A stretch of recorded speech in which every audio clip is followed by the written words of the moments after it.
Hello Panyasa Voice Box, tafuna uthenga ochokera kwa Comrade D kuchokera ku Defenders Group for the Good Governance. Uthenga umenewu ukupita kwa Abile Malata, akuwauza kuti Abile Malata kulankhula komanena kuti anthu ena ache asowetsa ndalama zachipepeso pa maliro a Ben Longwe si zinthu zabwino. Chifukwa anthu amenewowo ndi anthu amene agwira ntchito yotamandika kuliperekeza thupi la Ben Longwe kuchoka ku Blantyre kupita ndithu ku Nkatabe. Ndipo maliro a Ben Longwe pa bwanji tikokhala kaiphe tisalankhule zambiri tisalozane dzala. Tiyendekere limodzi pano Panyasa Voice Box kuti voti ya Comrade D akuti bwanji pankhani imene ndipakamaliza timati Malawi mutiuze maganizo anu in the comment section below pompano Panyasa Voice Box.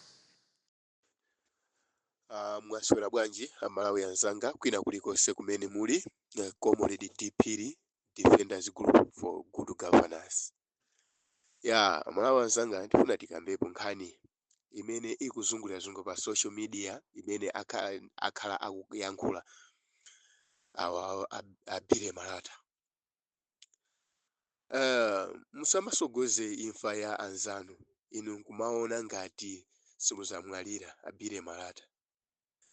Abile Malata tifuna tikuyankhuleni motere. Mwayankhula audio yanu imene mukuyayankhula Pastor Shumba pankhani imene ayendesera za maliro a Malemu Ben Longwe. Timafuna tikuyankhuleni motere Abile Malata.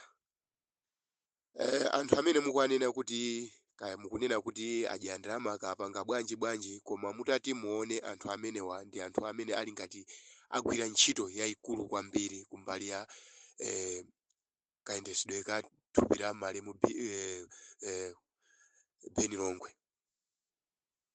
Anthu amene wati ayamike kwambiri. Nditha kumatenga anthu amene wangati kuti ndi amenenso ali ngati anamfedwa number 1 chifukwa monse mmene thupi mmene limayendera anali anthu amene wawa a Pastor Shumba kuzabwera ndi amene wa achimwemwe mphepo. Ndi anthu amene anthu amalumikizana nawo dongosolo lonse limayenda anthu amalimvera kuchoka kwa anthu ngati amene wawa. Ndiye iniyo mwabwera ndi nkhani yanu yosayankhula pamene pamanena kuti iye adya ndalama inu munali muli kutiko. Pa nthawi imene anthu awawa amayendesa mwambo umene umayendesa dongosolo limene munali muli kutiko inu amene muli oyera Abile Malata. Munali muli kutiko. Bwanji mmafuna ngati iniyo muli anthu achilungamo bwanji mmaleka kutenga mwambo umene muyendese ndi inuyo. Kuti iniyo mwina mwake nangasindu amene muli ofulumira kuyankhula pakamwa kwambiri. Ndiye mukuyankhula zambiri zokhuza ndi a Pastor Shumba. Kumanena kuti akazamwalira iwo olobokusi usazalirawa. Choti muziwetu Abile Malata. Imfa palibe amene amaziwa kuti ayamba ndi wakuti. Kutheka kuti mungambirire ndi inuyo Abile Malata. A Pastor Shumba nkwasiyanso bwinobwino ali moyo. Ona. Mutakwasiya amene ajawo ali moyo ndithu. Koma iniyo mpeza kuti mukusogolera kuyankhula zambiri kumaona ngati kuti iniyo simuzafa. Imfa ya iniyo simungayiziwe imfa yanu. Wina lese samaziwa imfa yake. Mutati muone Ben Longwe. Mzimu wawo semutendere. Nkhani imene tikukamba yokhuza ya Malemu Ben Longwe tiyenera kuatchulabe basi. Pamene amatulusa yo audio yawo ya siku lomalizira ya pa 16 inali Sunday 16 March. Palibe samaziwa china chilichonse kuti imfa yafikira ayi. Mwana ndiye imfa amaziwa ndi mwini wake Mulungu. Ndiye inu mukamayankhula zambiri zowanyoza anzanuwa kuti mwati adya ndalama pamodzi ndi achimwemwe mphepo. Sizoona zimenezo. Anthu amene agwira ntchito yayikulu mukuwalakwiratu anthu amene. Mukanakhala munthu wanzeru inu Abile Malata. Mukanayenera kuwapepesa anthu amene wapa zimene mwayankhula inu. Mwayankhula anthu amene wawa kumakhala ngati kuti anthu amene asanagwire ntchito yayikulu. Anthu amene wagwira ntchito yayikulu kwambiri. Kuchoka nawo thupi ku mthunzi Blantyre mpaka nawo ukafika thupi mpaka kufika nawo ku Nkatabe. Anthu amene akulisa atinabe thupi lichi. Mwana lero lino choti muabwezere moti muathokoze mukuyankhula mwano. Mwana mukuyankhula mwano. Kodi bwanji inu ngati muli kuti wanzeru bwanji mmaleka kukhala nawo limodzi kuti muziyendesa mwambo umene chimene mmakhalira inu kwanu kumadikira kuti anzanu akayendesa muatembere kuti muziti kuti adya ndalama. Limene lo sinkhalidwe Abile Malata. Tifuna tikuze sinkhalidwe. Tikuziwa iniyo ndi akongeresi. Wakongeresi sangakambe chabwino chomwe angapange anthu ena chifukwa choti anthu mmadana nawo kale anthuwo chifukwa kuti sali mbali yanu ndinkona mukuyankhula zinthu zangati zimene koma tifuna tikuwuzeni Abile Malata mukakhala muziganizira kuti imfa palibe amayiziwa imfa yake. Munthu wina aliyense akakhala samaziwa imfa yake kuti izakhala liti ayi mwana ndiye iniyo mukamakhala musamaganize ngati kuti imfa yanu kuti kapena mukuiziwa kuti kapena kuti azambirira ndi anzanu amene waucheni Pastor Chumba iniyo muzasalire mukudyerera bezikoli ayi kutheka iniyo kusogola Pastor Chumba nkwasi ali ndi moyo mwana ndiye mukuyankhula zinthu zambirimbiri zowanyoza anzanu tiphatikizireponso pali awosi wadi Jumani gulu lake lokhalokhalonso machiti zoyankhula zake zosalongosoka abandrama chani sizoona zimene mukunena inuzo ayi sizoona zimene mukukamba inu anzanu ayendesa mwambo inu kudali kulibeko mukanakhala anthu anzeru mukanabwera kumene kuku mukayankhule mukayendese nawo mwambo osati munthu kumuona kuti ali nawo pa mwambo wa maliro ndiye iniyo basi kumaganizira chitima uku kumaganizira kuti akuyendesa mwakuti akubandrama sizoona zimenezo zoyayi kumayankhula zinthu zogwirizanisa osati zopasula zinthu iyayi mugwirizanise anthu agwirizane sono chonche mmene mwayankhulira inu muja akamva kubanja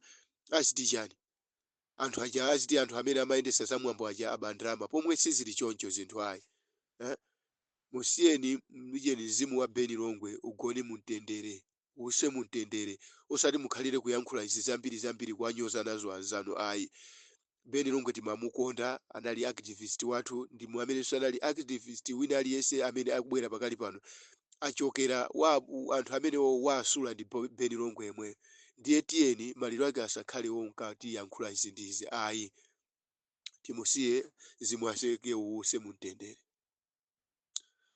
tibwika choka kumene kuti bwere ku anzathu osusa boma anzathu osusa boma mukuziwa kuti malemu Beni Longwe anali akuyankhulira kumbali ya inuyo anthu amene muli osusa boma malinga ndi inenso ataona mmene limayendera bomali mwana anali nayenso kulisusa boma lija kuti silimayendesa bwino koma china kufutani ndi chani anzathu inuyo amene muli osusa boma ndalama muli nazo zambiri anzathu inu tiyelekeze mungangati inu a DPP kuzabwera inu a UDF kuzabwera inu a Ford chinavutisisa kwenikweni ndi chani kuti mukanatha kugwirizana pamene anzathu amavutika ndi moyo kuvutika ndi mwendo simukanatha ndithu kumutumiza chipata chinayi chakunja chabwino ngati inali kansa kunja kuja mwina akanatha kudula mwendo chabwino asale ndi mwendo umodzi koma moyo ukhalepo ndithu inu zoona ndithu kumusiyasiya ndithu zathu uyu ndithu kupita chotere ndithu ngati samayankhulira inu takudandaulani kwambiri inu azathu osusa boma takudandaulani kwambiri mwana amayankhulira munthu uyu amayankhulira inuyo koma inuyo anthu osusa boma ndipo wasintha zinthu zambiri mdziko muno kuzera mwa iye uja zinthu zasindika zambiri koma ndithu kumusiya ndithu oti mwina ake mwanatha kumuthandizira ndithu mwina ake kuntumiza chipata chakwina kwaye kunja mwina ake ngati mene unali ngati ku India kapena ngati ku South Africa kapena mwina kuntumiza ngati ku America akathe kuona mwendo wake kuti chikuvuta kwenikweni ndi chani koma munakhala chete uwu simoyo uyu simoyo ifetu sitingazuzule achene olamula achene MCP sitingazuzule ayi chifukwa malemu Beni Longwe akanakhala kuti anali moyo nthawi imeneyo akanakhala kuti mwina akuwuzidwa kuti MCP akumutumiza kunja sakanalola chifukwa akanaziwabe kuti anthu wasiya anzake sakanalola iyeyi akanatha kulola kuvomera ndalama za inuyo amene muli osusa boma kumpitisa mayiko akunja akanatha kuvomera chifukwa kuti amaziwa kuti muli mbali yake koma MCP sakanalola chifukwa akamaziwabe kuti anthu amene akulondalonda za moyo wake ndeti kupemphani ya inu azathu ine amene muli osusa boma kuti chonde mchitidwe ngati uwu usazachitikenso ayi mchitidwe ngati uwu usazachitike nkhalidwe uwu kwa maactivist amene asalawa musazachitenso maactivist ngati amene asala enawa amene akuyankhulirani kukuthandizirani kulimbana ndi chipani chimene cha MCP ayesereni kuti muwathandize muzathandiza wina kumva kuti akudwala bathandizeni apite ku chipatala chakunja pakano mwina akapeze moyo bwinobwino kusiyana kuti kumusiya zathu uyu pakano mwakamwalirira kumakwasa anayesesa kuti kusakasaka moyo kuti kumazinakanika ndithu chifukwa cha zipata zake zinali zopanda mphamvu ndeti kukupemphani inu azathu osusa boma kuti chonde muziyesesa ndithu kukhala kumbali ya anthu amene akuthandizirani kumenyera nkhondo zikoli, kumenyera ufulu zikoli, sikuti mpezeke kuti iniyo muzikhala nawo kuti kukhala nawo anthu osathandiza. Tiathokozenso olemekezeka atupere muluzi, tamva thandizo lanu lafikako kumenewo mwathandiza, komabe ife tingodandaula kuti thandizo ngati limene mukanatha kuti munamtumizira chipatala chakunja, mwinaweke bwezi tikumati kuti pakali pano Beni Longwe alipo. Ndithu dero Amalawi anzanga takufuna kuti tiyankhulepo zimenezozo, tafuna kuti tiyankhulepo zimenezozo, koma nkhani yayikulu inali ya amene wawa Abire Malata ndi anzawo amene wawachena Oswald Jumani amene akuyankhula zokhuzana ndi kuti anthu amene amathandizira kayendesedwe ka mwambo wa maliro kuti adya ndalama. Tisamatero choncho akuluakulu, tisamatero choncho, tiye tizikhala ndi moyo wachikondi, zikhala ndi moyo wachikondi, kumathokoza kuti nzathu wayigwira ntchito, osati kumakhala ndi moyo wankhanza iyayi. Ndikumayankhula kuti iyayi Aboni Kalendo angokhalapo chete, Aboni Kalendo akanayankhula kuti chani, Aboni Kalendo ngati anaziwa kuti achimwemwe mphepo pamodzi ndi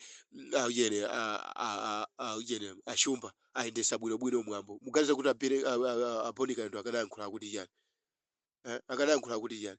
Mungofuna kuwayipisira anzanu mbiri basi, cholinga choti apezeke kuti anthu akumpumba akhale akumadana nawo ndi anthuwa, chifukwa choti ine mufuna kuti zanu zikuyendereni ine Abire Malata. Moyo sitimakhala choncho yayi, tiye tizikhala ndi moyo wachikondi, tizitha kumayamika anzathu akachita chabwino tizithokoza. Ndithu diri kumalizira ndingoti zikomo nonse Amalawi mwakoma nonse amene ndatenga nthawi yatali sanatulutse audio, mukuziwa beti tinali tikulira m'maliro a m'bale wathu amene Beni Longwe. Ndithu munali ndine Comrade D Phiri kuchoka komwe kucha ku Defenders Group for the Good Governance. Zikomo kwambiri.